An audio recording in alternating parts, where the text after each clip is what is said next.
Hi all, Ernest അക്കാഡമിയുടെ മറ്റൊരു വീഡിയോയിലേക്ക് എല്ലാവർക്കും സ്വാഗതം. നമ്മൾ എല്ലാവരും അറിഞ്ഞു കാണും, അസിസ്റ്റന്റ് ഇലക്ട്രിക്കൽ ഇൻസ്പെക്ടറേറ്റിൻ്റെ ഒരു നോട്ടിഫിക്കേഷൻ ജൂൺ മിഡോടുകൂടി റിലീസ് ആവുന്നുണ്ട്. അതിനെ ബേസ് ചെയ്തിട്ടുള്ള ഒരു ചെറിയൊരു ക്ലാസ് സെഷൻസ് നമ്മൾ ഓൾറെഡി ചെയ്ത് കഴിഞ്ഞതാണ്. അപ്പോൾ ആ ഒരു ടോപ്പിക് വൈസായി ആ ടോപ്പിക്കിനെ ബേസ് ചെയ്തുള്ള കുറച്ച് MCQസിൻ്റെ കുറച്ച് ഡിസ്കഷൻസ് ആണ് ഈ ഒരു സെഷൻ കൊണ്ട് ഉദ്ദേശിക്കുന്നത്. അപ്പം ആ ഒരു സെഷനിൽ ഞാൻ പറയുകയുണ്ടായി, നമ്മുടെ പ്രീവിയസ് എക്സാംസിൽ ഇലക്ട്രിക്കൽ ബേസ് ചെയ്തിട്ടുള്ള എക്സാംസിൽ ഒരുപാട് തവണ ഫ്രീക്വൻ്റ് ആയിട്ട് വന്നിരിക്കുന്ന ഒരു ടോപ്പിക്കാണ് ഈ ഒരു 3 phase measurement or 2 what meter method എന്ന് പറയുന്ന ഈ ഒരു ടോപ്പിക് എന്ന് പറയുന്നത്. അപ്പം ഈ ഒരു സെഷൻ കൊണ്ട് ഉദ്ദേശിക്കുന്നത് ഇതിൽ പ്രീവിയസ് ആയിട്ട് വന്നിരിക്കുന്ന കുറച്ച് ക്വസ്റ്റ്യൻസിനെ അടിസ്ഥാനപ്പെടുത്തി അതിൻ്റെ ഒരു ഡിസ്കഷനും അത് എങ്ങനെയാണ് വന്നിരിക്കുന്നത് അതിൻ്റെ പാറ്റേൺ എങ്ങനെയായിരുന്നു നിങ്ങൾക്കൊന്ന് ഫെമിലറൈസ് ചെയ്യാൻ വേണ്ടിയാണ് ഈ ഒരു സെഷൻ ഉദ്ദേശിക്കുന്നത്. ഓക്കെ, സോ ആ ഒരു സെഷൻ നിങ്ങൾ എല്ലാവരും കണ്ടു കാണുമെന്ന് പ്രതീക്ഷിക്കുകയാണ്. കാരണം അതിനകത്ത് നമുക്ക് ഒരു ബ്ലോണ്ടൽ തിയറത്തെ പറ്റി പറയുകയുണ്ടായി, ദെൻ 2 വാട്ട് മീറ്റർ മെത്തേഡിനെ പറ്റി പറയുകയുണ്ടായി, ആൻഡ് അതിൻ്റെ ഒരു ഫേസർ ഡയഗ്രം വരച്ച് അതിൻ്റെ ഒരു ഡെറിവേഷൻ നമ്മൾ എഴുതുകയുണ്ടായി. അവിടെ എങ്ങനെയാണ് ടോട്ടൽ പവർ കണ്ടെത്തുന്നത്, എങ്ങനെയാണ് റിയാക്റ്റീവ് പവറിൻ്റെ കോൺസെപ്റ്റ്, ആൻഡ് അവിടെ എങ്ങനെയാണ് കോസ് ഫൈ എന്ന് പറയുന്ന പവർ ഫാക്ടറിന്റെ കോൺസെപ്റ്റ്, അതിന്റെ അവസാനം നമ്മുടെ കോളമൊക്കെ വരച്ചിട്ട് ചെയ്തിട്ടുണ്ടായി. അപ്പം കാണാത്തവർ ഉണ്ടെങ്കിൽ അതും കൂടെ ഒന്ന് ജസ്റ്റ് ഒന്ന് റെഫർ ചെയ്യുക. അപ്പം നമുക്ക് ഈ പ്രീവിയസ്ലി വന്നിരിക്കുന്ന എല്ലാ ചോദ്യങ്ങളും തന്നെ ഈ ഒരു കോളം നമ്മൾ അവസാനം ഡിസ്കസ് ചെയ്ത ആ ഒരു ടേബിളിനെ ബേസ് ചെയ്താണ് മെജോറിറ്റി ക്വസ്റ്റ്യൻസും വന്നിരിക്കുന്നത്. നമുക്ക് അതിലേക്കൊന്ന് ഫസ്റ്റ് പോകാം. ഫസ്റ്റ് ഒരു ചോദ്യം നമുക്ക് പറയുകയാണെങ്കിൽ, according to Blondel's theorem in an n wire system how many watt meters are required to measure the total power? ബ്ലോണ്ടൽസ് തിയറത്തെ പറ്റിയുള്ള ചോദ്യമാണ്. നമ്മൾ അന്ന് പറയുകയുണ്ടായി, ബ്ലോണ്ടൽസ് തിയറം പറയുന്നത് എന്താ, ഒരു n വയർ സിസ്റ്റം ഉണ്ട് എന്നുണ്ടെങ്കിൽ ടോട്ടൽ പവർ എന്ന് പറയുന്നത് summation of n watt meters എന്നാണ് നമ്മൾ പറയേണ്ടത്. ഓരോ ഫേസിലെ വാട്ട് മീറ്റേഴ്സിനെ വെച്ച് ആഡ് ചെയ്യാന്നാണ് പറയുന്നത്. ആൻഡ് രണ്ടാമത്തെ പോയിന്റ് എന്തായിരുന്നു, ഓരോ ഫേസിലും ഓരോ വാട്ട് മീറ്ററും ആൻഡ് ഒരു കോമൺ പോയിന്റും കൂടെ കൺസിഡർ ചെയ്യണം. നമ്മൾ ഒരു ഫേസിന്, ഒരു 3 ഫേസ് സിസ്റ്റം ആണെങ്കിൽ അതിനെ ഒരു വയറിനെ നമ്മൾ ഒരു കോമൺ ഫേസ് ആയിട്ട് കൺസിഡർ ചെയ്യുകയാണ് ചെയ്യുന്നത്, അല്ലേ? അപ്പോൾ ടോട്ടൽ ഒരു 3 ഫേസ് സിസ്റ്റം ആണെന്നുണ്ടെങ്കിൽ n-1 ആണ് വേണ്ടതെന്ന് നമ്മൾ അന്ന് പറഞ്ഞു വെച്ചിട്ടുണ്ടായിരുന്നു. ഓക്കെ, സോ ഓപ്ഷൻസ് ഇവിടെ വന്നിരിക്കുന്നത് n-1, n+1 ആൻഡ് n/2. അപ്പോൾ നിങ്ങൾക്ക് എല്ലാവർക്കും അറിയാം n-1 എന്ന് പറയുന്ന ആൻസർ ആണ് നമുക്കിവിടെ വരുന്നത്. Okay, so if we have n number of phases, total number of watt meter required is n-1. Okay, and option B, yeah, n-1. Next, in the 2 watt meter method, if both watt meters readings are equal and positive, what is the power factor? Okay, ഇതൊക്കെ previous ആയിട്ട് competitive എക്സാംസിന് വന്നിട്ടുള്ള ചോദ്യങ്ങളാണ്. Okay, ചോദ്യം എന്താണ് പറഞ്ഞിരിക്കുന്നത്, നമുക്ക് 2 what meter method, both watt meters are equal and positive. So W1 equal to W2 എന്ന് പറയുകയാണെന്നുണ്ടെങ്കിൽ, ഓക്കെ, നമ്മുടെ കണ്ടീഷൻസ് എന്തായിരുന്നു, നമ്മൾ ആദ്യം ചെയ്തത് പൈ എന്ന് പറയുന്നത് 0, 30, 60, 90 എന്ന് പറഞ്ഞ് ഡിഫറെൻറ്റ് വാല്യൂസിലേക്ക് നമ്മൾ സബ്സ്റ്റിറ്റ്യൂട്ട് ചെയ്തിട്ടുണ്ടായിരുന്നത്. അപ്പോൾ എവിടെയായിരുന്നു നമുക്ക് W1 ഈക്വൽ ടു W2 എന്ന് പറയുന്ന കണ്ടീഷൻ കിട്ടിയിട്ടുണ്ടായിരുന്നു, റിവൈസ് ചെയ്ത് നോക്കുക. എപ്പോഴാണ് 0.5-ലായിരുന്നോ, 0-ലായിരുന്നോ, 1-ലായിരുന്നോ, 0.707-ലായിരുന്നോ? ഓക്കെ, നമുക്ക് നോക്കുകയാണെങ്കിൽ എപ്പോഴാണ് നമുക്ക് ഇക്വേഷൻ എന്താ, നമ്മുടെ ഫസ്റ്റ് ഇക്വേഷൻ എന്ന് പറയുന്നത് VI cos 30 - 5 and VI cos 30 + 5, അല്ലേ? അപ്പോൾ ഇത് ഈക്വൽ ആവുന്ന എപ്പോഴാണ് 0, അല്ലേ? So option will be Z. Okay, 5 equal to 0 ആകുമ്പോഴാണ്. So power factor will be cos 0 is equal to 1. So answer will be 1. Z ആണ് നമുക്ക് ആൻസർ ആയിട്ട് വരുന്നത്. സോ എപ്പോഴാണ് W1 equal to W2, W1 equal to W2, എപ്പോഴാണ് W1 equal to W2 ആവുന്നത്, when power factor is 1, that means phase angle 0. Phase angle 0 ആവുമ്പോൾ അല്ലെങ്കിൽ power factor 1 ആവുമ്പോഴാണ് W1 ഈക്വൽ ടു W2 എന്ന് പറയുന്ന കണ്ടീഷനിലോട്ട് നമ്മൾ എത്തുന്നത്. ഓക്കെ, നോക്കിയതാണ്. ഇനി തേർഡ് ക്വസ്റ്റ്യൻ നമുക്ക് നോക്കാം. In the 2 watt meter method, if 1 watt meter shows a negative reading, what can be inferred about the power factor? 2 watt meter method, if 1 watt meter shows a negative reading, W1 ഉണ്ട്, W2 ഉണ്ട്. W1 is greater than 0, W2 is less than 0. നമ്മൾ last time നമ്മൾ നോക്കിയിട്ടുണ്ടായിരുന്നു. നമ്മൾ ആ ടേബിളിൻ്റെ discussion നോക്കിയപ്പോൾ നമ്മൾ എങ്ങനെയാണ് പറഞ്ഞിട്ടുണ്ടായിരുന്നത്, W1 എന്ന് പറയുന്ന പോസിറ്റീവ് തന്നെ ഇൻക്രിമെൻ്റ് ആയിട്ട് വരുന്നു, ആൻഡ് W2 എന്ന് പറയുന്നത് പോസിറ്റീവിൽ നിന്ന് കുറഞ്ഞ് ഒരു പോയിന്റ് എത്തുമ്പോൾ 0 ആവുന്നു, ആൻഡ് കുറഞ്ഞ് അഗെയിൻ നെഗറ്റീവ് ആവുന്നു, then negative equal and opposite ആവുന്നു W1 W2. അങ്ങനെയായിരുന്നു W1ൻ്റെയും W2ൻ്റെയും ഒരു പ്രോഗ്രഷൻ എന്ന് നമ്മൾ പറയുന്നത് അല്ലേ. അപ്പോൾ ഇവിടുത്തെ ചോദ്യം വരുന്നത് in 2 wattmeter method, if 1 wattmeter shows a negative reading, what can be inferred from the about the power factor? Options: power factor is 1, power factor is leading, power factor is less than 0.5, and power factor is greater than 0.5. നമുക്ക് എങ്ങനെയായിരുന്നു ആ ഒരു പ്രോഗ്രഷൻ്റെ ലെവലിൽ നോക്കുകയാണെങ്കിൽ face ആംഗിളും നമ്മുടെ power ഫാക്ടറിൻ്റെ progression എങ്ങനെയായിരുന്നു? Phase angle നമ്മൾ നോക്കിയിരുന്നത് 0 to 90, അതാകുമ്പോൾ 1 to 0, ഇതാണ് നമ്മുടെ ഫേസ് ആംഗിൾ. ഇതായിരുന്നു നമ്മുടെ cos 5. അപ്പോൾ 60 മുതലാണ് നെഗറ്റീവിലോട്ട് വന്നത് അല്ലേ. ദാറ്റ് മീൻസ് 0.5-നേക്കാളും താന്ന് വന്നപ്പോഴാണ് നമുക്ക് നെഗറ്റീവിലോട്ട് വന്നിട്ടുണ്ടായിരുന്നത്. So power factor is less than 5. Okay, so നമുക്ക് കുറച്ചും കൂടെ ക്ലിയർ ആയിട്ട് എഴുതുവാണെങ്കിൽ 0, 30, 60, 90. ഹിയർ 1 cos 5 എന്ന് പറയുന്ന 0.86 ആൻഡ് 1/2 ആൻഡ് 0. ഇങ്ങനെയായിരുന്നു നമ്മുടെ പവർ ഫാക്ടറിൻ്റെയും വേരിയേഷൻ.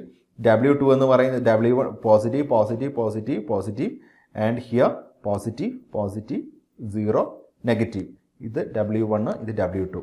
സോ ഇതിൽ നിന്ന് താഴത്തേക്ക് വരുമ്പോഴായിരുന്നു നമുക്ക് negative reading, second wattmeter അല്ലെങ്കിൽ 1 വാട്ട് മീറ്റർ നെഗറ്റീവ് കാണിക്കുന്നത്. So option will be C ആണ് ഓപ്ഷൻ വരുന്നത്. Power factor is less than 0.5. C ആണ് നമുക്ക് ഓപ്ഷനായിട്ട് വരുന്നത്. ബാക്കിയെല്ലാം പോസിറ്റീവാണ് നമുക്ക് കിട്ടിക്കൊണ്ടിരുന്നത്. Okay, next one. If the power factor is 0.5 lagging the reading of 1 watt meter is. നമ്മൾ തൊട്ട് മുന്നേ പറഞ്ഞ കോൺസെപ്റ്റിനെ ബേസ് ചെയ്തുള്ള ചോദ്യമാണ്. ഇപ്പോൾ നേരത്തെ പറഞ്ഞ ഡിസ്ക്രിപ്ഷൻ തന്നെയാണ് പറയാനുള്ളത്. നമ്മുടെ ഫേസ് ആംഗിൾ ഇൻക്രിമെൻ്റ് ചെയ്ത് വരുന്നു, cos 5 വേരി ചെയ്ത് വരുന്നു, കറസ്പോണ്ടിങ് W1 വേരി ചെയ്ത് വരുന്നു, W2 എന്ന് പറയുന്നത് റെഡ്യൂസ് ആയി വരുന്നു. ഓക്കെ, ഇതായിരുന്നു നമുക്ക് നേരത്തെ പറഞ്ഞ ഒരു കോൺസെപ്റ്റ് എന്ന് പറയുന്നത്. അപ്പോൾ ഈ ഒരു ചോദ്യം നോക്കുകയാണെന്നുണ്ടെങ്കിൽ, if the power factor is 0.5 lagging the reading of 1 watt meter is equal to the other, 0 negative greater than the other. ഏതാണ് വരുന്നത്? 0 ആണ് നമുക്ക് വരുന്നത്. ഓക്കെ, 0.5 ആ ഒരു 60 ഡിഗ്രിയിൽ എന്താണെന്നൊക്കെ ലാസ്റ്റ് ക്ലാസ്സിൽ നമ്മൾ പറഞ്ഞാണ്. ഓരോന്ന് വാല്യൂ ഇട്ട് സബ്സ്റ്റിറ്റ്യൂട്ട് ചെയ്ത് നമ്മൾ പറഞ്ഞാണ്. സോ 0.5 ലാഗിങ് വരുമ്പോഴേക്കും, അല്ലാന്നുണ്ടെങ്കിൽ നമുക്കൊരു 60 ഡിഗ്രി വരുമ്പോഴേക്കും നമുക്ക് വരുന്നത് 0 എന്ന് പറയുന്ന റീഡിംഗ് ആണ് നമുക്ക് കാണിക്കുന്നത്. അതിനുശേഷം നമ്മൾ നേരെ 90-ലോട്ട് വരുമ്പോഴേക്കും നെഗറ്റീവ് വാല്യൂയിലോട്ട് നമ്മൾ ഷിഫ്റ്റ് ചെയ്ത് പോകുന്നുണ്ട് second watt meter. So option will B B, 0 will be the answer. Next, what type of system is best suited for 2 watt meter method? നമ്മൾ ലാസ്റ്റ് ക്ലാസ്സിലേക്ക് 2 വാട്ട് മീറ്റർ മെത്തേഡിൻ്റെ കൺക്ലൂഷൻ ആയിട്ട് പറഞ്ഞു വന്നപ്പോൾ നമ്മൾ പറഞ്ഞു അതിൻ്റെ ഒരു ലിമിറ്റേഷൻ ഒക്കെ പറഞ്ഞതാണ് അല്ലേ. ഒരു 4 വയർ സിസ്റ്റം ആണെന്നുണ്ടെങ്കിൽ, 3 ഫേസ് 4 വയർ സിസ്റ്റം ആണെന്നൊക്കെ ഉണ്ടെങ്കിൽ ഒരു ലിമിറ്റേഷൻ ആണ്. അപ്പോൾ അതൊക്കെ ഒരു ലിമിറ്റേഷൻ ആയിട്ട് നമ്മൾ കൺസിഡർ ചെയ്യേണ്ട കാര്യമുണ്ട് 2 വാട്ട് മീറ്റർ മെത്തേഡിൽ. സോ ചോദ്യം വന്നിരിക്കുന്നത്, what type of system is best suited for 2 what meter method? Single phase 2 wire, 3 phase 4 wire, 3 phase 3 wire DC system. അറിയാം ഏതാ വരുന്നത്? 3 ഫേസ് 3 വയർ സിസ്റ്റം. ഒരു 3 ഫേസ് 3 വയർ സിസ്റ്റത്തിലാണ് ഏറ്റവും ബെസ്റ്റ് സ്യൂട്ടഡ് എന്ന് നമുക്ക് പറയാൻ സാധിക്കുന്നത്. വൈ? നമ്മൾ ഓരോ ഫേസിലും ഓരോ വാട്ട് മീറ്റർ വെക്കും, ആൻഡ് ഒരു കോമൺ ഫേസിനെ എടുത്തിട്ട് നമ്മൾ ഒരു കോമൺ പോയിന്റ് ആയിട്ട് കൺസിഡർ ചെയ്യും. പ്രഷർ കോയിൽസ് എല്ലാം കൂടെ കണക്ട് ചെയ്ത് ആ കോമൺ പോയിന്റിലോട്ട് വെക്കും. ബാക്കി കറണ്ട് കോയിൽസ് 2 എണ്ണവും ബാക്കി 2 ഫേസിലോട്ടും കണക്ട് ചെയ്ത് വെക്കും. ഓക്കെ, ഈ ഒരു രീതിയിലാണ് നമുക്ക് കണക്ട് ചെയ്ത് വെക്കുന്നത്. സോ ബെസ്റ്റ് സ്യൂട്ടഡ് ഫോർ എന്ന് പറയുമ്പോൾ 3 ഫേസ് 3 വയർ സിസ്റ്റമാണ് ഏറ്റവും ബെസ്റ്റ് കണ്ടീഷൻ എന്ന് പറയുന്നത് നമുക്ക് 2 വാട്ട് മീറ്റർ മെത്തേഡിന്.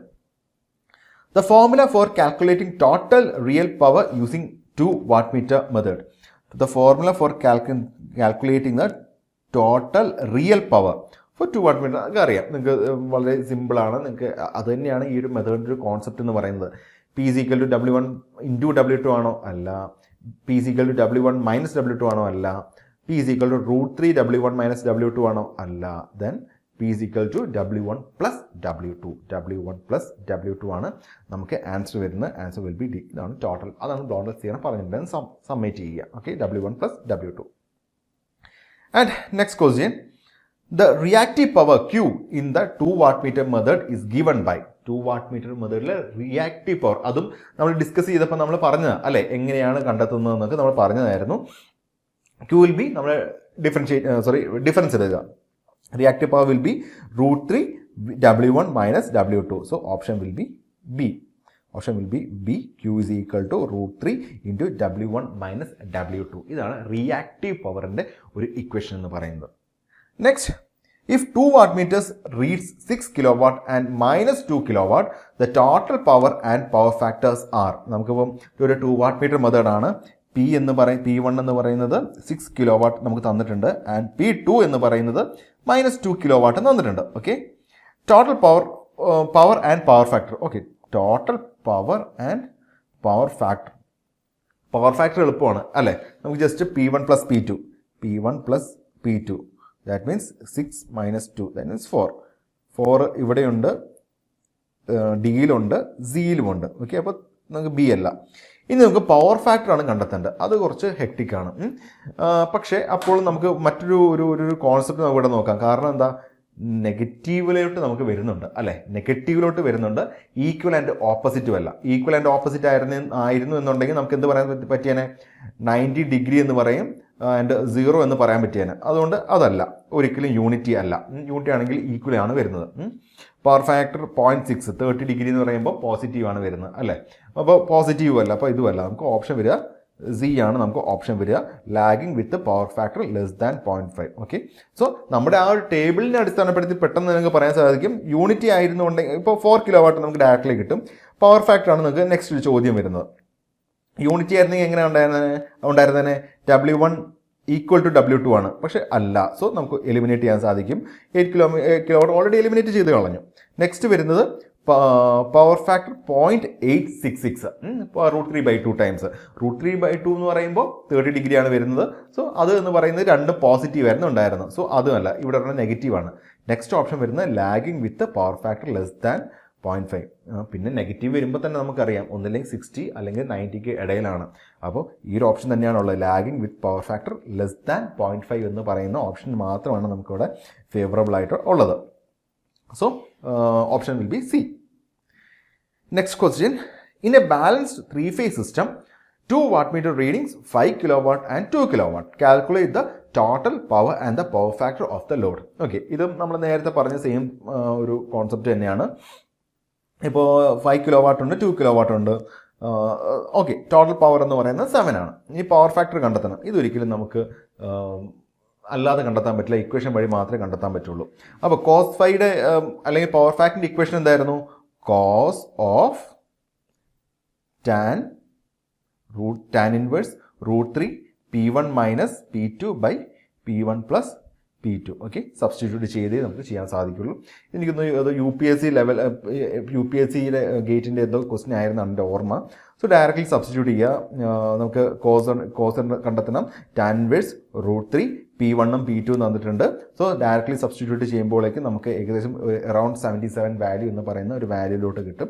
സോ PSCക്ക് ഇത്രയും ഡിഫിക്കൽട്ടുള്ള ചോദ്യങ്ങൾ ചോദിക്കില്ല, പക്ഷെ നിങ്ങൾക്കൊന്ന് മനസ്സിലാക്കാൻ വേണ്ടി മാത്രമാണ് ഈ ഒരു തരത്തിലുള്ള ഒരു കോൺസെപ്റ്റ് നിങ്ങൾക്ക് ഒരു ചോദ്യം നിങ്ങൾ ഉൾപ്പെടുത്തിയിട്ടുണ്ടായിരുന്നത്. സോ PSCയിൽ കുറച്ചും കൂടെ ഒരു സ്പെസിഫൈ ചെയ്ത് ഒരു 30, 90, 0 എന്ന് പറയുന്ന 0, 30, 60, 90 എന്ന് പറയുന്ന ഫേസ് ആംഗിൾ വെച്ചിട്ടുള്ള രീതിയിൽ അല്ലെങ്കിൽ ഒരെണ്ണം നെഗറ്റീവ് പോയിട്ടുള്ള രീതിയിലൊക്കെയുള്ള ചോദ്യങ്ങളായിരിക്കും നിങ്ങൾക്ക് ഉണ്ടാവുക. സോ എന്നാലും ഓർത്ത് വെക്കുക, ഫേസ് ആംഗിൾ എങ്ങനെ കണ്ടെത്താം, cos ഫൈ എങ്ങനെ കണ്ടെത്താം, നമുക്ക് രണ്ട് പവേഴ്സ് P1 P2 തരുമ്പോൾ ഈ P1 P2 എന്ന് പറയുന്ന രണ്ട് പാരാമീറ്റേഴ്സ് തരുവാണെങ്കിൽ ടോട്ടൽ പവർ എങ്ങനെ കണ്ടെത്താൻ പറ്റും, പവർ ഫാക്ടർ എങ്ങനെ കണ്ടെത്താൻ പറ്റും, ഫേസ് ആംഗിൾ എങ്ങനെ കണ്ടെത്താൻ പറ്റും, ദെൻ തിരിച്ച് നമുക്ക് എങ്ങനെയൊക്കെ കണ്ടെത്താൻ പറ്റും എന്നുള്ള കേസസ് ഒക്കെ നിങ്ങളൊന്ന് മനസ്സിലാക്കി വെക്കുക. So answer will B 7 kilowatt and 77.21 will be the power factor cos phi phase angle of the system. Okay, so ഇത്രയും കാര്യങ്ങളാണ് നമ്മുടെ ലാസ്റ്റ് ക്ലാസ്സിനെ ബേസ് ചെയ്തുകൊണ്ട് നമുക്ക് ഈ ഒരു സെഷൻ കൊണ്ട് നമുക്ക് പറയാനുള്ളത്. വളരെ ലിമിറ്റഡ് ആയിട്ടുള്ള പ്രധാനപ്പെട്ട കുറച്ച് കോൺസെപ്റ്റുകൾ മാത്രമാണ് ഈ ഒരു സെഷൻ കൊണ്ട് ഉദ്ദേശിച്ചിട്ടുണ്ടായിരുന്നത്. ജസ്റ്റ് P1 P2 ഉണ്ടെങ്കിൽ നമുക്ക് ടോട്ടൽ പവർ കണ്ടെത്തുക ആൻഡ് ഫേസ് ആംഗിളിനെ വെച്ചിട്ടുള്ള ഡിഫറെൻറ്റ് ടൈപ്സ് ഓഫ് ക്വസ്റ്റ്യൻസ് നിങ്ങൾക്കൊന്ന് ഇൻട്രൊഡ്യൂസ് ചെയ്ത് തരിക. ആൻഡ് P1 P2 തരുമ്പോൾ എങ്ങനെയാണ് പവർ ഫാക്ടർ കണ്ടെത്തുന്നതെന്നും അങ്ങനത്തെ കാര്യങ്ങളൊക്കെ ഒന്ന് ഇൻട്രൊഡ്യൂസ് ചെയ്യാൻ വേണ്ടിയാണ് ഈ ഒരു MCQ ഇവിടെ ഉൾപ്പെടുത്തിയിട്ടുണ്ടായിരുന്നത്. Again back to assistant electrical inspectorate notification ഇറങ്ങാൻ പോവുകയാണ്. നമ്മുടെ കോഴ്സസ് സ്റ്റാർട്ട് ചെയ്യാൻ പോവുകയാണ്. നമ്മളൊരു കോംപ്രഹെൻസീവ് ആയിട്ടുള്ള ഒരു കോഴ്സ് പാക്കേജ് നമ്മൾ പ്രൊവൈഡ് ചെയ്യുന്നുണ്ട്. ലൈവ് സെഷൻസ്, നമുക്ക് ലൈവ് ക്ലാസ്സസ് നമ്മൾ പ്രൊവൈഡ് ചെയ്യുന്നുണ്ട്. ഈവൻ നിങ്ങൾ ലേറ്റ് ആയിട്ട് ജോയിൻ ചെയ്താൽ പോലും റെക്കോർഡഡ് സെഷൻസ് നമ്മൾ പ്രൊവൈഡ് ചെയ്യും. And interaction with faculties, subject എക്സ്പേർട്സുമായിട്ടുള്ള ഇൻട്രാക്ഷൻ, ലൈവ് ആയിട്ടുള്ള ഡൗട്ട് ക്ലാരിഫൈ ചെയ്യാനുള്ള സെഷൻസും ഒരു ക്വസ്റ്റ്യൻ ആൻഡ് ആൻസർ സെഷൻസും എല്ലാം നമ്മൾ പ്രൊവൈഡ് ചെയ്യുന്നുണ്ട്. അഗെയിൻ അപ് ടു എക്സാം വരെ നിങ്ങൾക്ക് മോക്ക് ടെസ്റ്റുകൾ, പ്രാക്ടീസ് ടെസ്റ്റുകൾ, മന്ത്ലി ടെസ്റ്റുകൾ പോലുള്ള കാര്യങ്ങളും നമ്മൾ ഇവിടുന്ന് പ്രൊവൈഡ് ചെയ്യുന്നുണ്ട്. And it will be a intensive comprehensive course for electrical aspirants. And also mentorship from experts, subject എക്സ്പേർട്സിൽ നിന്നും റാങ്ക് ഹോൾഡേഴ്സിൽ നിന്നൊക്കെ ഉള്ള ഒരു മെന്റർഷിപ്സ് നിങ്ങൾക്ക് നമ്മൾ പ്രൊവൈഡ് ചെയ്യുന്നുണ്ട്. ഈ ഒരു കോഴ്സിനെ പറ്റി അറിയാനും ഇതിൻ്റെ കോഴ്സിൻ്റെ ഡീറ്റെയിൽസിനെ പറ്റി അറിയാനും താഴെയുള്ള ഗൂഗിൾ ഫോം ഫില്ല് ചെയ്യുക. ഇല്ലാന്നുണ്ടെങ്കിൽ താഴെയുള്ള കോൺടാക്ട് നമ്പറിൽ കോൺടാക്ട് ചെയ്ത് നോക്കുക. അപ്പോൾ ഡീറ്റെയിൽസ് ഈ ഒരു കോഴ്സിനെ പറ്റിയും നിങ്ങൾക്കുള്ള ഡൗട്ട്സും കാര്യങ്ങളൊക്കെ നിങ്ങൾക്ക് ഒന്ന് ക്ലാരിഫൈ ചെയ്യാൻ പറ്റും. സോ നിങ്ങൾ ഒട്ടും ഡിലേ ആവരുത്. കാരണം നമുക്ക് ഒരു വിത്തിൻ 8 months, ഇപ്പോൾ നോട്ടിഫിക്കേഷൻ ജൂണിൽ ഇറങ്ങുകയാണെന്നുണ്ടെങ്കിൽ നമുക്കൊരു മാക്സിമം ഒരു വിത്തിൻ 8 months തന്നെ നമുക്ക് ഒരു എക്സാം എക്സ്പെക്ട് ചെയ്യാം. സോ ഒരു 2026 ഓഗസ്റ്റിന് ശേഷം ഒരു വിത്തിൻ 2 months റാങ്ക് ലിസ്റ്റ് വരുന്ന രീതിയിലായിരിക്കാം PSC ഇപ്പം പ്ലാൻ ചെയ്തിരിക്കുന്നത്. കാരണം അതിൻ്റെ റാങ്ക് ലിസ്റ്റ് എക്സ്പയർഡ് ആവുന്ന നെക്സ്റ്റ് ഇയർ ഓഗസ്റ്റിൽ, 26 ഓഗസ്റ്റിലാണ് എക്സ്പയർഡ് ആവുന്നത്. സോ അതിൻ്റെ ഒരു വിത്തിൻ 2 months തന്നെ പുതിയ റാങ്ക് ലിസ്റ്റ് വരുന്ന രീതിയിൽ നമ്മൾ കേരള PSC പ്ലാൻ ചെയ്യുന്നുണ്ടാകാം. അതുകൊണ്ട് തന്നെ വിത്തിൻ 8 months, 6 to 8 months തന്നെ നമുക്ക് എക്സാമും എക്സ്പെക്ട് ചെയ്യാം. സോ ഒട്ടും ഡിലേ ആവാതെ ഈ ഒരു കോഴ്സിൽ, നമ്മുടെ കോഴ്സിൽ കഴിവതും ജോയിൻ ചെയ്യുക. Or if you have any doubts നമ്മുടെ ഗൂഗിൾ ഫോമിൽ ഫില്ല് ചെയ്യുക, അല്ലെങ്കിൽ കോൺടാക്ട് നമ്പേഴ്സ് പ്രൊവൈഡ് ചെയ്യുന്നുണ്ട്, അതിൽ കോൺടാക്ട് ചെയ്ത് നോക്കുക. അപ്പോൾ എല്ലാവർക്കും ഓൾ ദി ബെസ്റ്റ്. പ്രാക്ടീസ് ചെയ്യുക, സബ്ജക്റ്റ് തറ ആവുക, മാക്സിമം എക്സാംസ് ചെയ്യുക, എക്സാം ക്രാക്ക് ചെയ്യാൻ ട്രൈ ചെയ്യുക. Okay, thank you.